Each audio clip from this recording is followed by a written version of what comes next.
Most companies can't prove the sustainability claims they're making. The disclosure system was built to capture what companies believed about themselves, their goals, their trajectories, their commitments. It was not built to verify them. For a long time, that gap didn't matter much. Sustainability reports lived in a corner of investor relations that few people outside the ESG community scrutinized closely. The claims were earnest. The accountability was light. That arrangement has ended. And the companies discovering this aren't the obvious bad actors.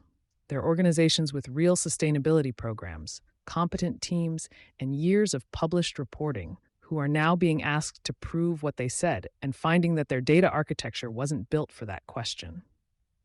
The system was built for disclosure, not verification.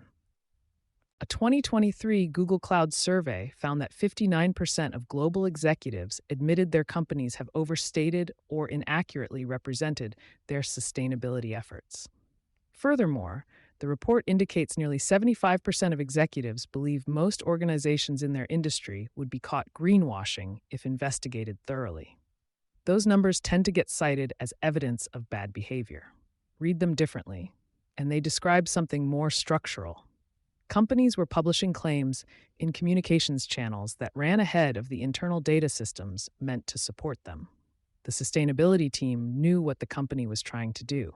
The marketing or investor relations team communicated it. Somewhere between intention and publication, the claim got sharper and more confident than the underlying data warranted. Nobody lied. The architecture just wasn't designed to catch the gap. What's changed in 2026 is the regulatory context around that gap. The EU's Empowering Consumers Directive takes full effect in September 2026, banning generic environmental claims that can't be substantiated. The UK Competition and Markets Authority gained direct fining power, up to 10% of global annual turnover in April 2025. State attorneys general in the U.S. are activating consumer protection laws to pursue environmental claim enforcement in ways that create unpredictable, multi-jurisdictional exposure for companies running a single national communications strategy. The claims that were made in a low accountability environment are now being evaluated in a high accountability one. Where the claims break, the stress fractures aren't random. They concentrate in the places where data is hardest to control. Scope 3 is the clearest example. Supply chain emissions represent approximately 88% of total business emissions for most companies, and roughly 26x more than what a company generates from its own operations. For years, companies disclosed Scope 3 figures using spend-based estimates, sector averages, and supplier questionnaires that varied wildly in methodology. That approach produced a number. It did not produce a verifiable one. About 70% of Scope 3 carbon inventories fail at the verification stage, not because the companies fabricated the data, but because the governance architecture underneath the numbers wasn't built to withstand external scrutiny. Auditors can't trace the methodology. Regulators can't validate the sources. Investors can't compare across peers because the category coverage differs. The GHG Protocol's March 2026 Phase 1 update, the first significant revision to the Scope 3 standard since 2011, signals a clear shift toward primary data and auditable traceability. Companies that built their disclosures on spend-based models are already holding numbers that won't survive the next standard cycle. Water and sourcing claims carry similar exposure. Responsibly sourced and water positive are phrases that appear across corporate sustainability communications with near zero standardization in how they're defined or measured.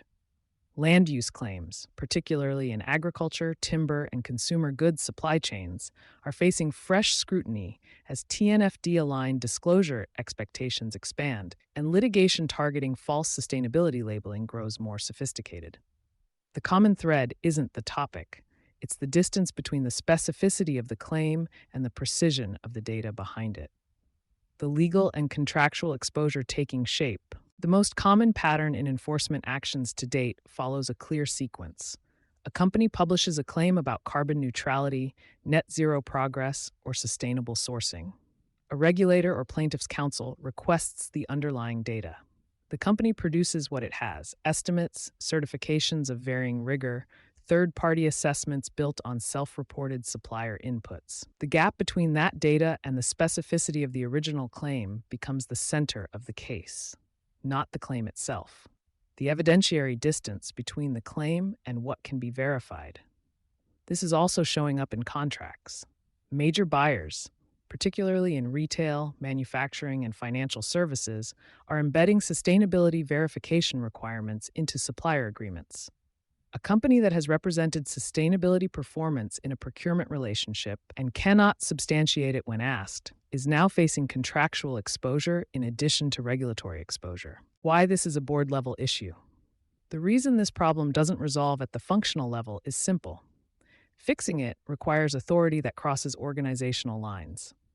The sustainability team can identify the gaps. Legal can map the exposure.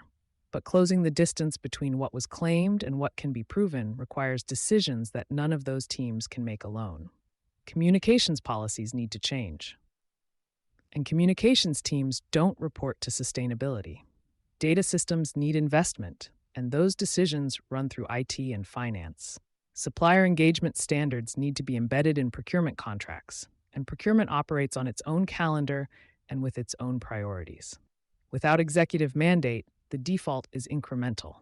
Annual report revisions, modest data upgrades, legal review of the most visible claims. That pace no longer matches the enforcement timeline. CFO involvement in sustainability funding has surged from 59% in 2023 to 77% in 2025, according to Verdantic's data. That shift isn't accidental. It reflects the recognition, slowly moving through corporate finance, that sustainability claims carry financial risk in ways they didn't 3 years ago. Investors are now embedding transition credibility into credit assessments. With roughly $1 trillion in corporate debt maturing in 2026, the question of whether a company can substantiate its sustainability track record is becoming a refinancing question. The board-level issue isn't whether to make sustainability commitments. It's whether the organization has built the data infrastructure to stand behind what it's already said and to ensure that future commitments don't create the same gap. The practical starting point is less strategic than it sounds.